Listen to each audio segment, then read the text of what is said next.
Le tengo en línea a José Elise, ex oficial mayor del Congreso de la República, para que nos diga. Ayer hemos tenido opinión sobre este tema. Vamos a ver qué es lo que nos dice el señor Elise. Qué gusto saludarle. ¿Cómo está? Buenos días.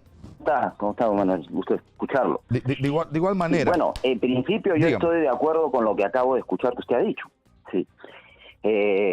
Me parece que ha puesto justamente los puntos críticos sobre la mesa, ¿no? Ahí hay primero, hay que ver si el Congreso continúa en la decisión de evitar o no el transfugismo. ¿No es cierto? Porque con el enredo en que se ha convertido el artículo 37 del reglamento, la verdad que al final no se va a evitar el transfugismo, al contrario, se va a promover el transfugismo. No, dos, por otro lado, el presidente del Congreso, frente, digamos, bueno, él hizo un pedido a la comisión, como usted dijo, usted ha recordado en julio, a la Comisión de Constitución, con la finalidad de que aclare cómo se aplica finalmente la sentencia del Tribunal Constitucional. La comisión desde entonces hasta hoy no se ha pronunciado. Y el presidente del Congreso seguramente, bueno, ya lo sabemos, ha recibido solicitudes que en el ámbito parlamentario, en el ámbito político, se interpretan como presiones por parte de los congresistas que se han quedado sin grupo para formar grupo. Y lo que ha hecho es tomar una decisión mediante una resolución legislativa, que es una decisión, digamos, muy importante, valiente, vamos a decirla por un lado, porque se ha desmarcado de todo el sistema de consulta interna del Congreso. Entonces, esta es una tendencia que me parece que viene marcando. Recordemos que hace poco anunció que para el próximo año probablemente iba a convocar una suerte de comisión de notables, de profesionales expertos para que ayuden al Congreso en la consolidación de la reforma del sistema de justicia a partir de la reforma constitucional que se ha aprobado. Entonces hay toda una tendencia marcada en este sentido. Yo no sé si al final eso le va a hacer bien al Congreso, yo creo que no. Pero lo importante es que, en primer lugar, es cierto, o sea, nos guste o no, la sentencia del tribunal se tiene que cumplir.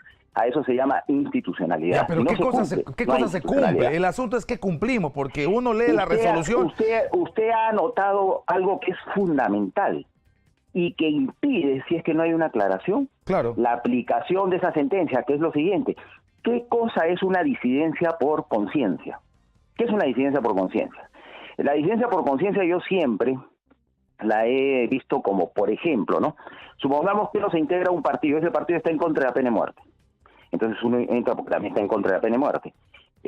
Llegan al Congreso y resulta que el partido acuerda que ahora está a favor de la pena de muerte. Ese es un caso de renuncia por conciencia.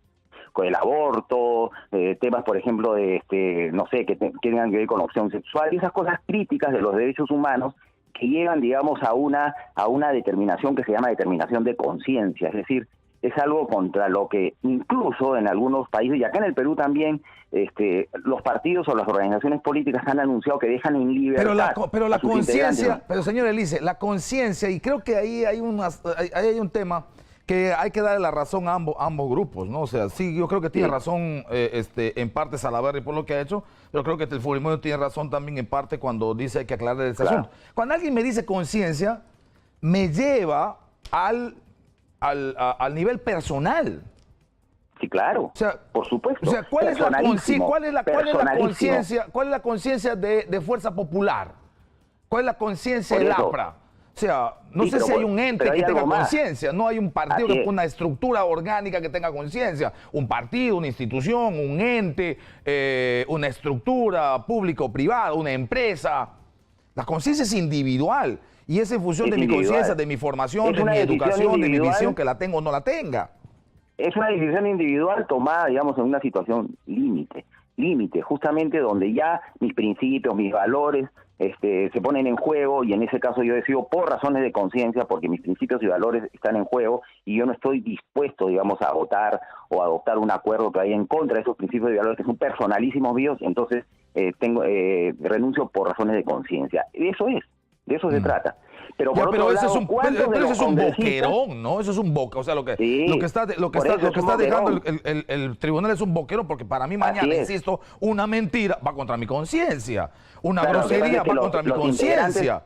los integrantes del Tribunal Constitucional son constitucionalistas, son juristas de primer nivel, yo no tengo la menor duda sobre eso, pero no conocen el Parlamento. El Parlamento tiene otra naturaleza en su organización, en su funcionamiento, en su dinámica, etcétera. Entonces, yo no digo que hayan, ellos desde el punto de vista jurídico probablemente tienen la razón, pero no olvidemos que hay dos votos singulares contrarios. Es verdad. Bueno, uno de Miranda y otro de Eloy Espinosa. Bueno, en fin. Entonces, la sentencia no es, digamos... Ahora, en el sentido de aclarar ese concepto de fondo, disidencia, conciencia y todo lo demás, y cuándo se puede establecer una caracterización de transfugismo, me parece que hay razón, por supuesto, la gente del fujimorismo para decir, ok, hay que acatar, pero hay que debatir y hay que establecer claramente los límites. Pero donde no tiene razón el fujimorismo... Que es el trabajo que debió hacer la Comisión de Constitución. No, ahí es donde el fujimorismo se va al suelo. 7 meses y la señora Rosa Bastos no le da la gana de ponerlo. Claro, y claro, lo que tiene Salaverry es la presión de Cambio 21, la presión de ahora la bancada liberal, la presión de la supuesta bancada bicentenaria, la presión de toda esta gente diciendo, oye, ya pues responde, oye, ya pues responde, oye, ya pues respóndeme. Y claro, hay que actuar. ¿Cuántos de los congresistas que ahora no tienen bancada o que están en el grupo mixto renunciaron por razones de conciencia?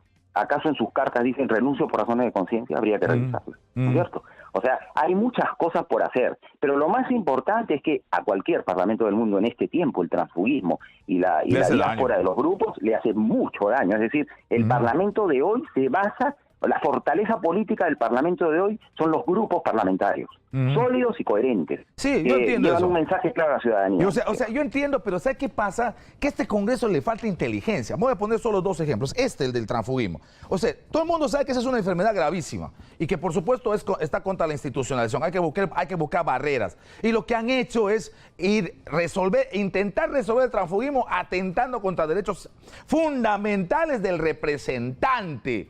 Y eso no puede ocurrir. Bueno. Lógicamente se ha pedido amparo a la Constitución, al tribunal, porque viola derechos constitucionales. Lo mismo ha pasado con la ley Mulder, que hoy estamos en la misma vaina. El tribunal ha declarado infundado en parte el recurso de inconstitucionalidad y en la parte final precisa bien claro y no hay lugar a duda que solamente es posible cuando se trata de casos de conciencia, nada más. Entonces ahí lo que hay que definir para poder aplicar adecuadamente la sentencia del tribunal es cuáles son los casos de conciencia.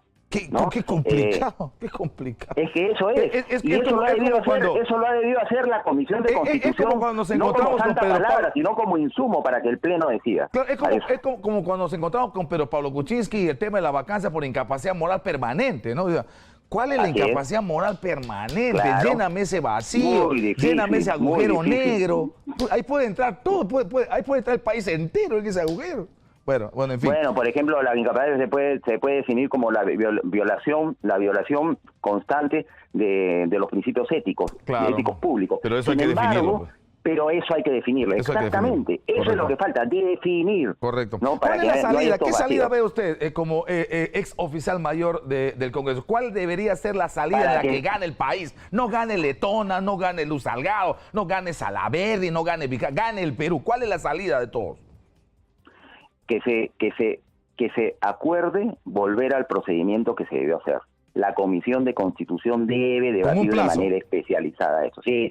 Con un plazo. Debe debatir y informar para que el Pleno del Congreso decida cómo se interpreta y aplica la sentencia del Tribunal Constitucional. Eso es lo que nos queda. Eso es institucionalidad. Lo demás es desorden. Sí, pues.